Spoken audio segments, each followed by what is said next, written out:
The rain was freezing the night my parents threw me out like trash. My mother didn't even look at me as she shoved my single duffel bag out the front door, shouting that a failure like me didn't deserve a roof over her head. My father stood behind her, his arms crossed, telling me that the streets would finally teach me a lesson. They thought they were destroying me. They thought I would crawl back begging for forgiveness, broke and defeated. Everyone in our hometown whispered about the girl who got evicted by her own blood. But they didn't know the truth. They had no idea that while they were locked in their bitter arrogance, the failure they left out in the cold was quietly building a digital empire. Stay with me until the very end to see the exact moment their jaws hit the floor when they discovered I make $15 million a year. My name is Aria. I'm 27 years old, and if you saw me driving through the streets of Manhattan today, you'd see a woman who looks like she has it all. But just 3 years ago, my reality was a dark, freezing sidewalk, staring at a door that had just been slammed in my face. My parents always believed that control was the ultimate form of love. To them, my refusal to follow the traditional corporate path they had mapped out for me wasn't just a career choice. It was a declaration of war. They wanted a daughter with a prestigious law degree. Instead, they got a girl obsessed with algorithms, coding, and building things from scratch behind a glowing screen. That night, their frustration finally boiled over into pure cruelty. My mother threw my single duffel bag into the mud, her face twisted in disgust as she told me that a parasite like me didn't deserve their roof. My father didn't even look me in the eye. He just crossed his arms and coldly stated that the harsh reality of the streets would finally teach me the lesson they couldn't.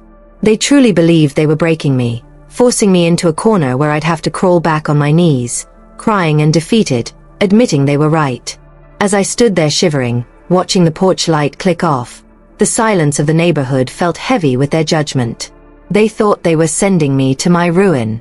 They had absolutely no idea they were just unleashing my potential. The first few weeks on my own were a masterclass in survival. I didn't actually sleep on a park bench, but the roach-infested motel room I rented with the last of my meager savings felt pretty close to it. The walls were paper thin, the heater rattled like a dying engine, and the Wi-Fi was practically non-existent. Every morning at 5 a.m., I would pack up my laptop and walk to a 24-hour diner down the street. For the price of a single black coffee, the staff let me sit in the corner booth for 12 hours at a time, using their internet to build my e-commerce and digital logistics enterprise. My parents, meanwhile, were busy spinning a narrative back home. Through a mutual childhood friend, I learned they were telling everyone I had failed out of the city and was probably begging for scraps. They wanted that to be true so badly. It justified their cruelty. But while they were enjoying my presumed downfall, I was pulling 18-hour days, fueling my body on cheap noodles and pure spite. Then, 7 months into the eviction, the turning point happened. An algorithm modification I'd been developing for automated supply chain targeting finally clicked. In a single afternoon, my system processed more volume than it had in the previous 6 months combined. I watched the dashboard on my cracked laptop screen update in real time as the revenue counter began to spin. $10,000, $50,000, $100,000. By the end of that first year, my business had generated its first $3 million in pure profit. I quietly moved out of the diner and into a secure high-rise office, operating entirely in the shadows while my family continued to look down on my ghost. For 2 long years, my phone remained entirely silent. There were no birthday texts, no holiday wishes, and absolutely no check-ins to see if the daughter they had thrown out into the cold was even still breathing. I had effectively become a ghost to them, an embarrassing secret buried beneath their pristine social reputation. But then, on a random Tuesday afternoon while I was reviewing my company's Q3 scaling metrics in my new corporate suite, my phone lit up with a familiar name. It was my brother, Leo. When I answered, his voice didn't carry the usual arrogant tone I remembered from our childhood. He sounded breathless, frantic, and deeply humbled. "Aria," he stammered, completely skipping any polite pleasantries. I didn't know who else to call. "Everything is falling apart here." As Leo rattled on, the puzzle pieces began to fit together. It turned out that my father's high-stakes real estate investments had completely imploded over the last 18 months. To maintain their lavish lifestyle and keep up appearances for their country club friends, my parents had heavily leveraged the family home, taking out predatory secondary loans they had no hope of paying back. Now, the bank was moving in. The foreclosures were finalized, the eviction notices were being drafted, and their pride was crumbling to dust. Yet, even in the face of literal homelessness, Leo confessed that our parents still refused to reach out to me for help. They were too proud to admit to the daughter they discarded that they were the ones facing ruin. Hearing about their impending ruin didn't make me angry.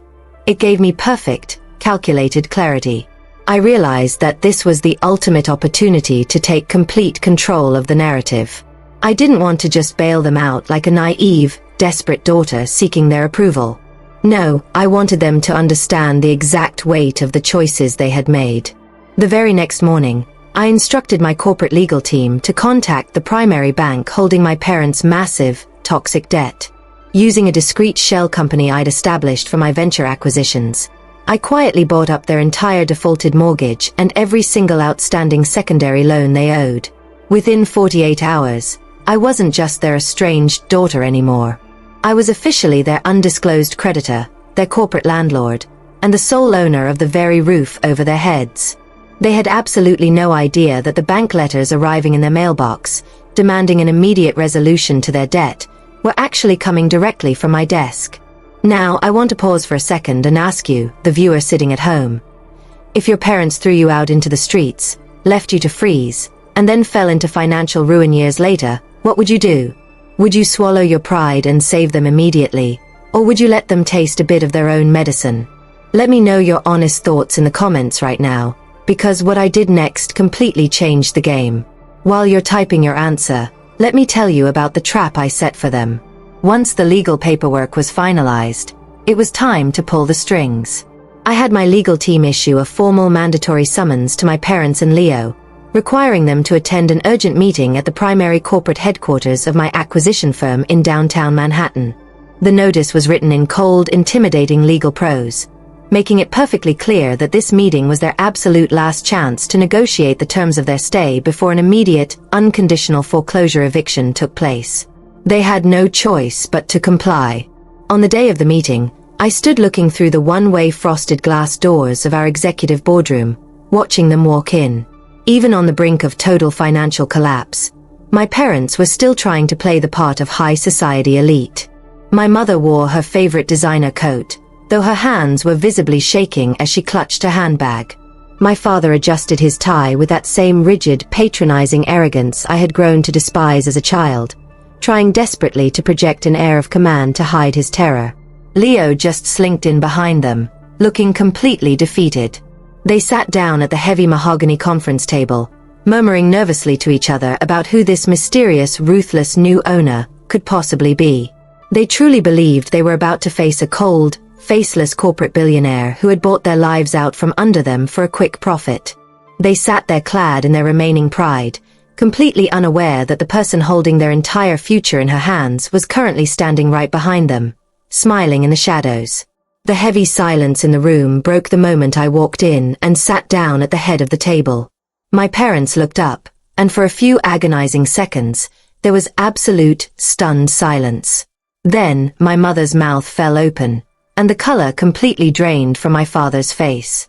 "Aria," my mother whispered, her voice cracking as she stared at my tailored suit and the corporate legal team flanking me. "What is the meaning of this? Why are you here?" My father immediately tried to reclaim his dominant stance, slamming his hand on the table.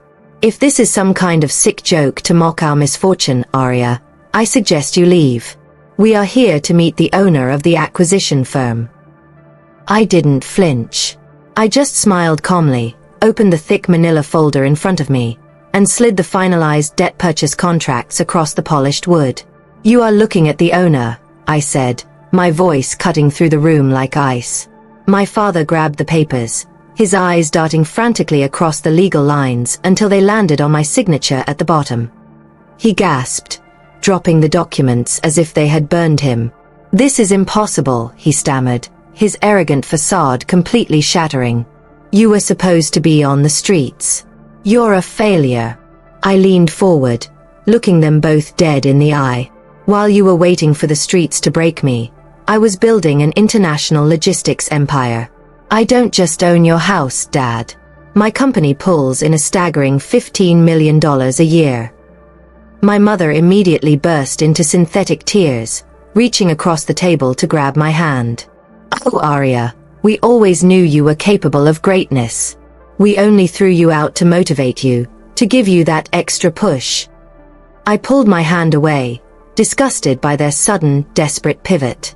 I'm not putting you on the streets, I said coldly, sliding a new lease agreement toward them. You can stay in the house. But it's under my name now. You will pay a monthly rent, and your country club lifestyle is officially over. Welcome to my reality.